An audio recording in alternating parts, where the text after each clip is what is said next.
요한복음 1장 15절부터 18절입니다. 요한복음 1장 15절부터 18절 말씀 한 절씩 교독하겠습니다. 요한이 그에 대하여 증언하여 외쳐 이르되 내가 전에 말하기를 내 뒤에 오시는 이가 나보다 앞선 것은 나보다 먼저 계심이라 한 것이 이 사람을 가리킴이라 하니라.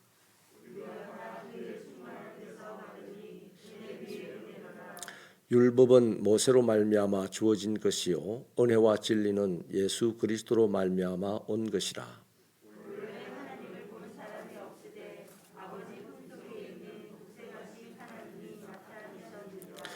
아멘. 차정옥 집사님, 정년집 집사님 가정, 차지연 집사님, 정문규 집사님 가정 감사 예물을 드렸습니다. 세례 요한이 예수님을 소개하면서 16절에 우리가 다 그의 충만한 데서 받으니 은혜 위에 은혜다 이런 말씀을 합니다. 여기 위에라는 전치사는 원어로는 대신에라는 뜻입니다. 그러니까 은혜 대신에 또 다른 은혜 이렇게 주셨다는 것이죠. 이렇게 이해를 하고 17절을 보면 율법이 나옵니다. 율법은 모세를 통해서 하나님이 주신 말씀이죠. 이스라엘 백성들을 하나님의 백성답게 살아갈 수 있도록 인도하는 법이고 또 종교적, 도덕적, 또 사회적 규범이기도 합니다. 그러니까 이스라엘 백성들이 행복하게 또 형통하게 살아갈 수 있는 기준인 셈입니다. 그러므로 율법은 하나님께서 이스라엘 백성들이 주신 은혜였습니다. 그런데 이스라엘 백성들이 또 인간이 그 율법을 지키지 못했던 것이죠. 지킬 수가 없었던 것이죠. 그러니까 이스라엘의 이 행복한 삶을 위하여 하나님이 주신 율법은 은혜를 주신 것이죠. 율법을 만족시키며 살면 충분히 행복할 수 있는데 그렇게 살아라고 은혜로 율법을 주셨는데 이들은 그렇게 살아내지를 못했습니다. 그래서 하나님은 율법 위에 은혜 위에 은혜를, 다시 말하면 은혜 대신에 예수를, 독생자를 주셨다. 율법 대신에 예수를 주셨다 이 말입니다. 비록 율법대로 살지는 못하지만 그 죄를 회개하고 예수를 영접하게 되면 하나님은 용서해 주시고 당신의 자녀가 되는 권세를 주신다는 약속을 하신 것이죠. 여러분 이런 생각을 해보면 이해가 좀 될 것 같습니다. 다이아몬드는 숯덩어리가 엄청난 고열에 의해서 다이아몬드로 변한다고 합니다. 근데 그 숯덩어리에 붙어 있는 그 탄소의 성분 안에는 여러 가지가 있습니다. 거기는 돌도 붙어 있을 것이고 많은 것이 붙어 있을 거예요. 그게 한꺼번에 엄청난 고열을 받으면 다 사라지고 다이아몬드만 나온다는 겁니다. 우리가 죄로 말미암아 형편없는 사람들입니다. 그러나 예수를 믿고 영접하여 예수가 내 안에 은혜로 살면 또 내가 예수님을 붙잡고 그분과 뜨겁게 동행하며 살아가면 천국에 들어가는 엄청난 그 고열을 지나서 천국으로 들어가기 때문에 나 혼자서는 다 타버리고 없을 것이지만 예수와 함께 그 엄청난 고열이 있는, 그게 고열이라는 것이 천국 들어가기까지 우리가 당하는 시련과 고통들이겠죠. 또 유혹들이겠죠.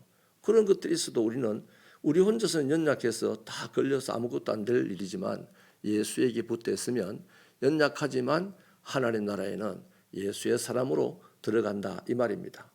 할렐루야. 여러분 예수님에게 구원의 은혜와 진리의 말씀이 충만했던 거죠. 어제 우리가 봤잖아요.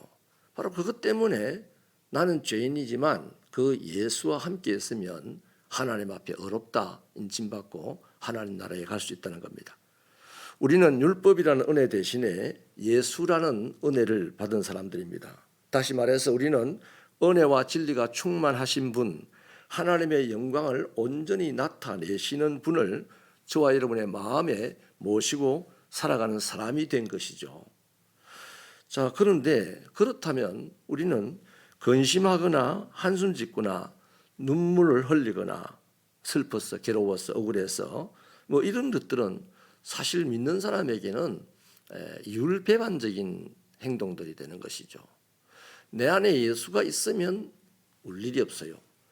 내 안에 예수가 있다는 것을 느끼지 못하고 그 예수를 붙들지 못하면 우리는 세상 일이 다 울 일밖에 없습니다. 예수님이 있는 만큼 사방으로 우겨쌈을 당하여도 그것 때문에 억울해하거나 뭐 슬퍼하거나 분노하거나 또 원망하거나 하지 않는 거죠. 왜? 내 안에 계신 예수님은 전능하시니까요. 그 전능하신 분을 연약한 내가 모시고 있는데 나는 없어져도 예수님은 없어지지 않습니다. 없어지지 아니한 예수가 잠깐 내가 없어지는 것 같아도 내가 없어지도록 내버려 두지 않는다는 것이죠. 그래서 주님을 모시고 살아가는 사람들이 뭐 없다고 불평하거나 짜증내거나 낙심하고 좌절하는 것은 사실 믿음의 분량이 너무 없다는 얘기가 되는 것입니다. 믿음으로 충만하기를 바랍니다. 여러분, 곳간에 먹을 것이 아무리 많다 해도 모르고 있으면 굶어 죽습니다. 그렇습니다. 나와 함께 계시는 예수님 안에는 모든 것이 들어 있습니다. 그래서 바울 사도는 고린도후서 6장에서 이렇게 선언했지요. 근심하는 자 같으나 항상 기뻐한다. 가난한 자 같으나 많은 사람을 부유하게 하고 아무것도 없는 자 같으나 모든 것을 가진 자다. 이렇게 선언했습니다. 또한 우리 예수님께서도 요한복음 14장 1절에서 분명하게 말씀하시기를 너희는 마음에 근심하지 말라. 하나님을 믿으니 또 나를 믿으라 그랬습니다. 그러니까 내 안에 모신 예수를 믿으니까 예수님이 내 안에 자리를 잡았습니다. 그러면 예수님을 믿는 사람은 근심할 일이 있어도 근심 대신에 찬송을 근심 대신에 기도를 또 슬픈 일이 있어도 슬픔 대신에 찬송을 이렇게 하는 사람이 되는 거죠. 그러니까 사람들은 저 아가 뭐 슬픈 일을 안고 있으면서 뭐 미친 것도 아니고 노래를 하냐. 아니 근심거리가 있으면 여기저기 돌아다니면서 도울 자를 찾아봐야 되는데 뭐 앉아서 기도하고 있느냐. 바보라고 하는 거죠. 그러나 주님이 나와 복음을 위해서 너희들이 세상에서 욕을 먹으면 천국이 너희 것이다. 그렇게 말씀하시는 것이 이제 올바로 우리가 새겨지게 되는 말씀이 되는 거죠. 예수를 잘 믿는 사람이 천재 소리를 듣는 법이 없어요. 예수를 잘 믿는 사람이 똑똑하다는 소리를 듣는 법이 없어요. 예수를 잘 믿으면 잘 믿을수록 바보 소리를 듣게 됩니다. 객관적으로. 그러나 그 바보에 의해서 하나님의 나라가 세워지는 것이죠. 그 바보에 의해서 평화가 만들어지는 것이죠. 여러분, 바보 되는 것을 두려워하지 않는 신앙에 충만한 사람들이 되시기를 축원합니다. 은혜 받은 사람은 변합니다. 변할 수밖에 없어요. 내가 변하려는 의지를 가져서가 아니고 뭡니까? 은혜이신 예수님이 나를 변화시킨다는 거죠. 요즘 궁금해서 그 박진영이라는 사람 그 가수 있잖아요. 그 사람이 그 강의하는 것들을 잠깐 들여다보는데 이 사람이 옛날에는 좀 자기 말로는 개판으로 살았다는 거죠. 근데 자기가 성경을 읽고 은혜를 받고 난 다음에는 착해졌어요, 그래요. 참 착하게 살아요. 저보다 더 착하게 사는 것 같아요. 그렇습니다. 은혜를 받으면 악하였던 사람이 선해집니다. 못됐던 사람이 착해집니다. 그래서 여러분, 착하는 것이 목적이 되면 안 되고요. 은혜가 목적이 되어야 되는 거예요. 은혜가 나를 착하게 만드는 겁니다. 내 결심이 나를 착하게 만드는 게 아니고요. 그래서 은혜를 받으면 사람이 변하고 인품이 변하는 거죠. 사람이 변하고 인품이 변한다. 예수 믿는 사람이 은혜를 받으면요, 뭐 이렇게 변하겠죠. 되게 진실해지겠죠. 또 예배드리는 자세가 바뀌어지겠죠. 은혜를 더 사모하니까 오는 쪽쪽 앞자리부터 채워서 앉으려고 애를 쓰겠죠. 손뼉을 치면서 찬양하는 게 어렵지 않겠죠. 말씀 한 말씀 한 말씀 놓치지 않으려고 애를 쓰겠죠. 은혜 때문에. 은혜가 사람을 그렇게 만드는 겁니다. 마음이 뜨거워지겠죠. 저도 처음 감리산 기도원에서 은혜를 받을 때 제일 처음 기도원에 갔을 때는요, 뒷자리 신발 위에 앉아 있었습니다. 사람이 너무 많아가지고 신발 위에 앉아 있었는데 이 은혜를 받고 나니까 그 사람들 막 어깨를 타고 넘어가가지고 강대상 밑에 앉아 있더라고요. 사실은 목이 아파 죽겠더라고요. 하늘을 쳐다보고 앉았어야 되니까. 그런데 목은 엄청나게 아픈데 그렇게 힘이 나고 그렇게 좋더라고요. 사랑하는 여러분, 은혜가 없으면, 은혜의 지배를 받지 못하면 온갖 것이 불평거립니다. 예배당에 앉아서도 불평거리고 하나님의 면전에서도 불평만 할 겁니다. 그러나 은혜를 받으면 정말 오물이 가득한 곳에 던져졌다 할지라도 찬송이 가득할 것입니다. 다시 한번 말씀드립니다. 은혜가 우리를 지배하는 자가 되기를 축원합니다. 은혜가 그렇게 지배하면 정말 감격적으로 눈물이 흐를 것이고, 근심이 사라질 것이고, 미운 사람이 없어질 것이고, 모든 사람이 다 사랑스러워질 것이고, 내 삶에는 기쁨이 넘칠 것이고, 내 마음에는 예수로 충만하게 될 줄 믿습니다. 그래서 사람들은 그런 사람 보고 저 사람이 예수 때문에 미쳤다, 이런 소리를 듣는 거예요. 요즘 그리스도인들이 예수 때문에 미쳤다는 소리를 듣는 사람이 한 명도 없습니다. 예수 때문에 똑똑하려고 애를 쓰니까 그런 소리 들을 일이 없죠. 사랑하는 여러분, 우리가 은혜가 충만해야 사람들이 나를 보고 미쳤다 하지만 마귀가 내 안에 틈을 타지 못하고 도망을 갑니다. 그래서 우리는 세상을 두려워하지 않는 사람이 되고 세상을 이기고 승리하는 사람이 되고 다스리는 사람이 됩니다. 은혜 위에 은혜이신 예수님, 율법 대신에 다른 은혜로 주신 예수님, 그 예수로 충만하여서 인생 승리하는 저와 여러분 되기를 축원합니다. 하나님 아버지 감사합니다.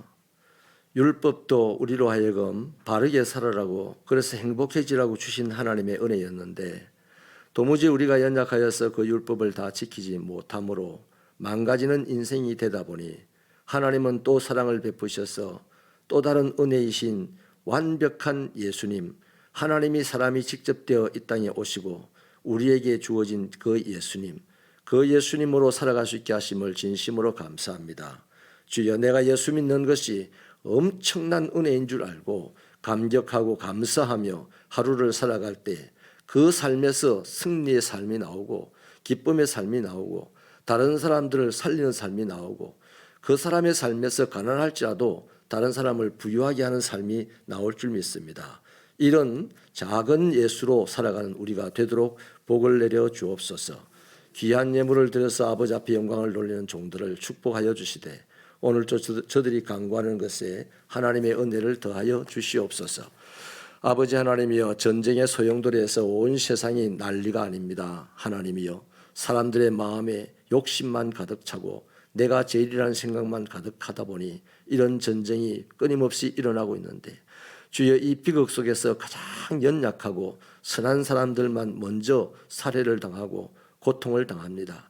아버지 하나님, 사람이 범죄하여 이런 비극이 일어났으나 사람이 막을 길이 없음을 고백합니다.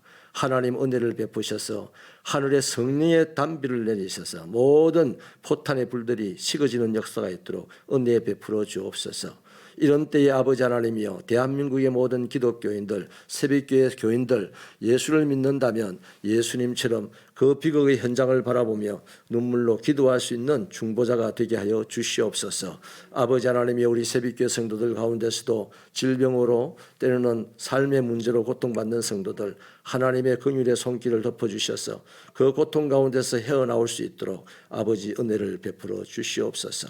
예수님 이름으로 기도하옵나이다.